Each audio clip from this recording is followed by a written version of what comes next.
السلام عليكم ورحمة الله وبركاته. waxaan qaadanaa casharkii labaad ee fractionska jajabiyada. casharkeeni koowaad waxaan kusoo dhignay qayb yar oo waxaan soo qaadanay oo hordhac ah anagoo hataa aan weli dhammaystirin. hordhacaas aan soo qaadanay kale waxaan malay wax waa ka fahanteen. haddana waxaan qaadan doonaa isagoo weli jaantusadii ah maadaama aan inta badan cashar loo diyaarinayo ardada dugsi hoose noqdaan ama cid walba oo dugsi hadda dhexe ardada qaarkood hadii si qalab ay ku soo baaseen dib ay ugu noqon karaan fractionska inta badan hataa way qaataan ardada dugsi dhexe afraadka iyo wax kala shanaadka mina waa lagu dhigtaa hadda laakiin inkastoo casharkan uu yahay cashar inta badan asaasiga u ah lagu qaado saddexaad iyo afraad inta badan lagu qaato ay tahay tiradan fractionska qeexitaanadooda iyo wixii ku saabsan dhan casharkii hore ku soo sharaxnay. hadda tiradan oo kale bal waxaan nidhi ardayow qor magacyada jaantusyadaan soo socda ama matana magacyada jajabiyadaan soo socda. kan magaciisu muxuu yahay si u qoraysaa kan si u qoraysaa kan si u qoraysaa kan si u qoraysaa kan si u qoraysaa mid walba waxa laga rabaa bal waxa uu yahay baa laga rabaa magaca uu leeyahay baa laga rabaa.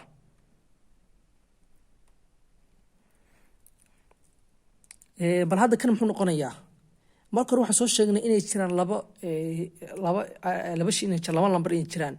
lambar koreeya ah iyo lambar hooseeya inay jiraan. lambarka koreeyaha muxuu taagan yahay manir wuxuu taagan yahay qaybta aad u haysato parties of whole kaas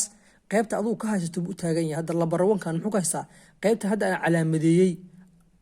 ayaa buu noqonayaa 1 ka tilmaamaya. 1 ka muxuu tilmaamayaa qaybta kaliya aan calaamadey ama aan leeyahay وتلمامي قراها معنا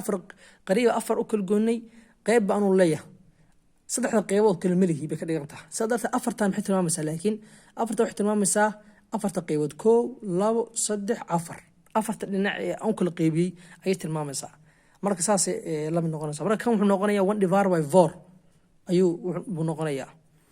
كان محن نقولنا كان حل نعمة بسمي حل نعمة علامة استي marka adoo marka aad fiirinaysa arday waxa fiirinaysa marka hore hoos xariiqada xariiqada dhiganaysa waxa dhahaysa marka hore qaraha inta loo kala jara laba loo kala jara koo iyo laba loo kala jara labadii qoranaysa hooseeya muxuu noqonayaa markasta shaygan hoolka ah intii loo kala qaybiyay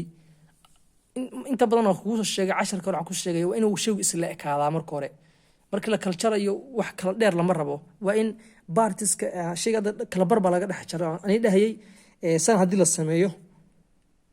hadii saas la sameeyo fiir san hadii la wax yarkaas iyo hadii loo intaan qayb noqon intaan qayb noqon isma la eka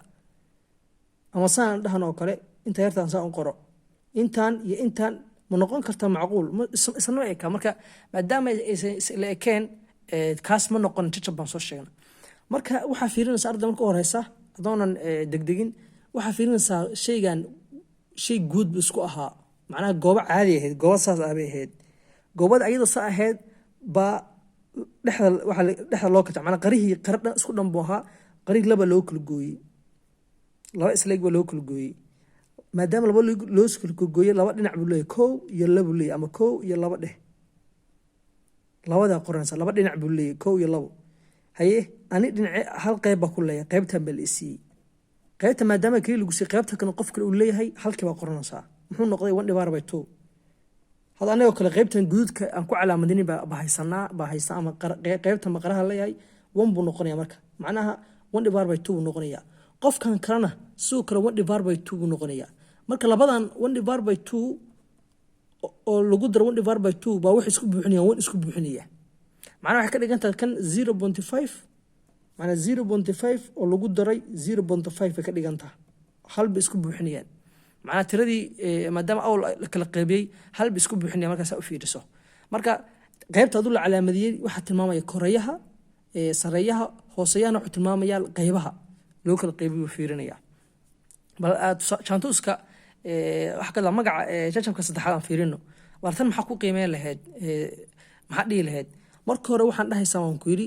waxa fiirinaysa inta qayb uu yahay waa 1 2 3 4 dhinac weeye maadaama dhinacan saa u kala xariiqnay 1 2 3 4 dhinac uu leeyahay 4 dhinac baa qoraysaa 4 dhinac marka qodid haddana waxa sameyn fiirinaysaa intee baan leeyahay macna sareeya wuxuu tilmaamay inta aad u haysato jajabyada haysato marka qaraha laba adiga haaf baa haystaa ka dhigantaa haaf dhan baa haystaa Soomaan marka waxaa haystaa intaan ay calaamsan 1 iyo 2 2 divided by 4 ama 2 over 4 buu noqonayaa marka labadaas macnaha waxa ka dhigantaa afar qarihii afarta dhinac ahaa laba kamid ana haysta qari afar dhinac weeye afar ba loo kala jaray laba kamid ana qaatay taas ka dhiganta kanna muxuu noqonayaa kan 1 iyo 2 iyo 3 saddex dhinac buu leeyahay marka hore laakiin anu qaybtan ba qaata hadda waxa isleeyahay qaybtan labada qaybood kala xogaa way ka yartaa baa leedahay laakiin waa qaabka anu ma taqaana siba iga khaldanto iga yaraatay laakiin saddex dhinac oo kale is leeyihiin ba ma taqaana xoojinayna saddexda qaybood uu ka kooban yahay 1 iyo 2 iyo 3 saddexda qaybood uu ka kooban yahay ana hal qayb oo kamid ah ayaan leeyahay muxuu noqonayaa marka 1 divided by 3 buu noqonayaa chances ugu dambeeya muxuu noqonayaa chances ugu dambeeya isagu marka hore waxa xisaabinaysa inta dhinac uu leeyahay 1 2 3 4 ama 1 2 3 4 saddex u xisaabi afar dhinac uu leeyahay haye intee aanu haystaa qarahan afar qaybood baa loo kala gooyay anu waxaan qaatay saddex kamid ah saddexda calaamad maxay tilmaamay ana iska leh sareeyaha inuu qoto marka saddexdaas 3 divided by 4 ayuu soo ku noqonayaa marka ardayow siyaas baa uga shaqeynaysaa magacyada kaliya muhiimadda waxa weeye inaad isdejisid kaliya hooseeyahan waxa uu tilmaamayo afaantid hooseeyahan wuxuu tilmaamaya dhinacyada 1 2 3 4 shaygan guud ahaantiisa inta uu ka kooban yahay buu tilmaamayaa qaybahan guudkana waxa tilmaamaya inta aad u haysato oo sareeyaha ah ayuu tilmaamayaa sidaas loo soco insha Allah taala. Assalamu alaykum warahmatullahi wabarakatuh.